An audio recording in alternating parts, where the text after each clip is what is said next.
ariko ndasaba imbabazi pe, ndasaba imbabazi umuryango nyarwanda n'abatekereza igikorwa nk'icyo ngicyo, ariko sinarengambire kwica umuntu pe, ni ibintu byangwiririye ko nta gikoresho kijyanye no kwicana ari mfite. Hello, reka nongere kukwifuriza kugira ibihe byiza by'umwuka nshuti mukunzi gukomeza gukurikira gahunda n'ibiganiro bya Zone TV Magic FM Kigali Entertainment.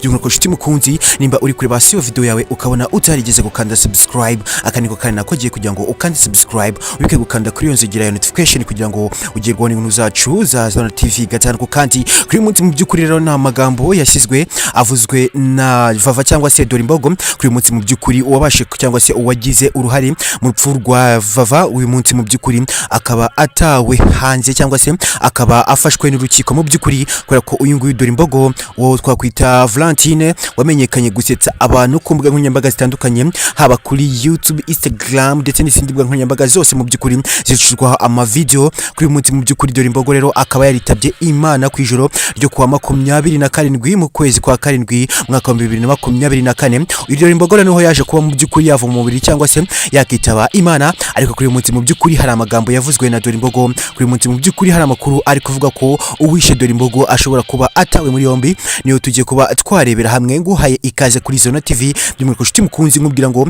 niba utariyandikisha kuri uyu muryango wa Zone TV, akaniko kandi nakogiye kugira ngo wiyandikishe kuri Zone TV ukande subscribe, uke gukanda kuri nzogera notification. Yes, ndagira ngo murabizi rero Dorimbogo mu by'ukuri ni umwe mu bakobwa cyangwa se ni umwe mu bamama bakomeza kugenda banavugwaho inkuru nyinshi cyane, aho kandi kuri uyu munsi mu by'ukuri Dorimbogo yabashe kuba yarwara cyangwa se yaterwa sida. Ariko kuri uyu munsi mu by'ukuri bikimara kuba byavugwa, benshi bibwiye ngo ni prank cyangwa se mu by'ukuri ngo ni kagatwiko k'Ikigali, ariko benshi batangiye kwifata nkaho Dorimbogo ashobora kuba ari gushaka amafaranga cyangwa se ari kubikora mu nyungu ze. Ariko nanone Vava cyangwa se Dorimbogo mu by'ukuri ibingibi nubwo yabivuze benshi bakagenda bamuhakanya, ndetse kandi hari amagambo Dorimbogo yasize ayanditse, ndetse kandi nyuma yo kuyandika abendagira ngo rero abantu benshi cyane murabizi bagiye bavuga Vava ko mu by'ukuri ngo nyuma yo kurwara kwe ari ukuba ngo mu by'ukuri ari gushaka amafaranga nyine ahabwa n'abadiaspora, dore ko kandi bikomeza kugenda binavuga ko uyu Dorimbogo yafashwaga n'abadiaspora batandukanye baturuka mu bihugu bitandukanye. Uyu munsi mu by'ukuri rero Dorimbogo numwe mu bagize urupfu rutunguranye, benshi batangiye no kuba bababara cyane, benshi batangiye no kuba barira agahinda gakomeye cyane ku ba YouTubers cyangwa se kumvaga inkuru za Dorimbogo. Uyu munsi mu by'ukuri n'agahinda muri Kigali cyangwa se hano mu Rwanda hose. Ndagira ngo nawe nimba wakundaga Dorimbogo ukaba uri kumva iyi video mu by'ukuri ndakwihanganisha kandi nanakubwira ngo ugire umutima ukomeye cyane, kubera ko umutipe wa mucyaro uri sofadi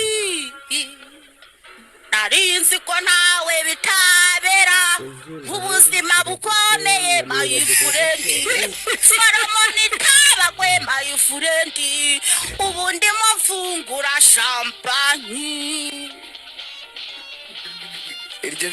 ushobora kuba wamwita Vava cyangwa se ukamwita Dorimbogo cyangwa ukamwita Valentine. Gusa uyu Valentine mu by'ukuri kuri munsi akaba ku ijoro ryo ku 27 ariho yabasha kuba yakitaba Imana, ndetse kandi ibingibi bikaba byarateye agahinda gakomeye cyane. Abenshi bagendaga baseka kubera ko Dorimbogo mu by'ukuri nimwe mu bakundaga gutebya cyangwa se kuvuga inkuru ku ma YouTubers, ndetse uyu munsi mu by'ukuri Vava cyangwa se Dorimbogo umwitse Valentine kubishaka numwe mu nyine mu babatijwe amazina menshi cyane. Kuri uyu munsi mu by'ukuri Valentine yabasha kuba nyine yakandika urwandiko, ndetse kandi urwandiko yarwandikiye aba YouTubers cyangwa se abamukunze, ndetse kandi anasaba diaspora bagiye kenshi banamufasha. Diko kandi Dorimbogo mu by'ukuri yagiye afashwa n'aba diaspora batandukanye. Kuri munsi mu by'ukuri Dorimbogo akaba yabashe kuba yakitaba Imana ku ijoro ryo kuwa 27 nimugoroba, niho yaje kuba mu by'ukuri yashyira mu mwuka. Amakuru niho yatangiye gusakara ku mbuga nkoranyambaga zitandukanye. Uyu munsi mu by'ukuri murabizi ko Dorimbogo numwe bakomeje kugenda banasakara ku mbuga nkoranyambaga zitandukanye, benshi bavuga ko Dorimbogo mu by'ukuri ashobora kuba ari byo yigirisha. Diko kandi akimara kuba yarwara akabitangaza, benshi batabyemeye cyangwa se batabifashe nk'ukuru.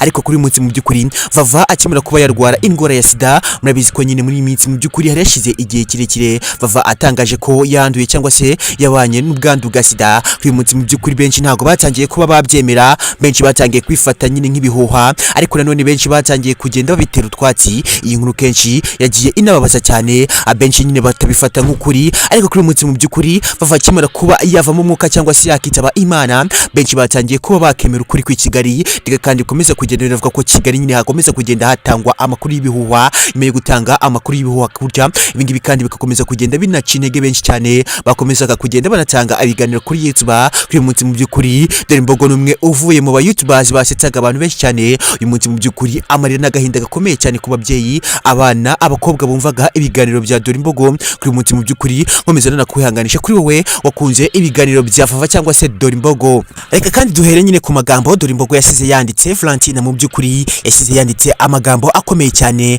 nanagusaba kuza kugira umutima ukomeye kugira ngo mu by'ukuri niwumva aya magambo nuze kuba mu by'ukuri wababara cyangwa se warira aho uri hose. Mu by'ukuri ndakwihanganisha nimba warakunze Dore Imbogo cyangwa se Valentine kuri munsi. Mu by'ukuri Valentine ajya gushiramo umwuka, yanditse amagambo akomeye cyane, ndetse kandi dore ko akomeza kugenda anashimira buri umwe wese, by'umwihariko abadiaspora bagiye banamufasha mu byo yagiye akora, ndetse kandi Dore Imbogo akomeza no kugenda avuga ko nyine mu by'ukuri hari abadiaspora bagiye banamuba hafi nyuma y'uko rero abasha kuba yakandura ubwanda bwa sida, ndetse kandi nyine anavuga ko hari abadiaspora babasha kuba mu by'ukuri banamuba hafi, ndetse ibingibi akakomeza kugenda anabishima aba badiaspora, akanabishimira Imana kuri munsi. Mu by'ukuri Valentine akaba yarafashe umwanzuro wo kwandika urupapuro, ndetse kandi binavuga ko nyine akimara kuba yarwara, wagira ngo nyine benshi cyane bakomeje kugenda banatangaza ngo wagira ngo Valentine yarazi ko ashobora kuba yanapfa, nabwo kandi yaje kuba nyine yafata umwanzuro wo kwandika amagambo akakaye cyane, amagambo ateye ubwoba, amagambo mu by'ukuri atari buze kuba yagushimisha na gato. Nabwo kandi nyine Dore Imbogo akimara kubona arwaye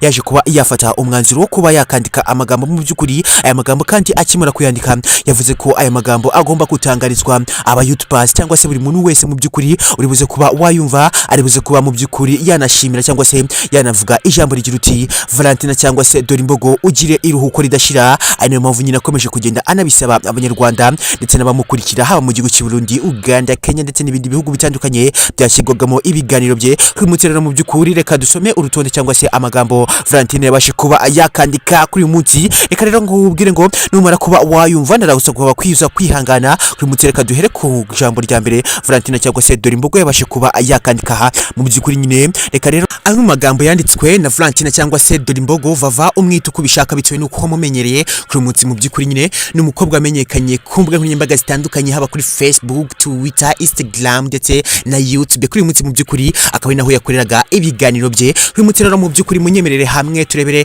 ese aya magambo Valentine cyangwa se Vava Dore Imbogo yabashe kuba yakandika, ndetse aya magambo yanditse arwaye. Aya magambo mu by'ukuri benshi bagiye bayafata nk'ibihuha, ariko Dore Imbogo mu by'ukuri nkuko nyine yagiye atangaza amagambo ndagusaba kuza kugira umutima ushikamye, umutima ukomeye cyane. Kuri munsi rero mu by'ukuri Dore Imbogo yaje kuba nyine yakandikira aba YouTubers anabasaba imbabazi, ndetse kandi anababwira ko akimara kuba yashyika i Kigali yaje kuba yakora akazi ke, ndetse aka kazi nyuma yo kugakora aza no kuba yahura n'umudiaspora. Nyuma yo guhura n'uyu mudiaspora rero abasha kuba nyine yamushuka. Dore Imbogo nawe arabyemera, akimara kuba yabyemera aryamana nawe, ndetse nyuma yo kuryamana nawe nibwo yaje kuba nyine yamutera sida cyangwa se yakandura uburwayi bwa sida. Dore Imbogo kandi ibingibi akavuga ko abisabiye imbabazi abanyarwanda bose nyuma yuko nyine akimara kubona arwaye, kubera ko iyi ndwara ya sida yari imaze kuba yanamuzonga cyane. Yaje kuba nyine yakandika urupapuro avuga ko nyine yaje kuba yashukwa n'amafaranga, ndetse kandi nawe aza kuba yabyemera aryamana n'uyu mudiaspora mu by'ukuri wari urwaye indwara ya sida,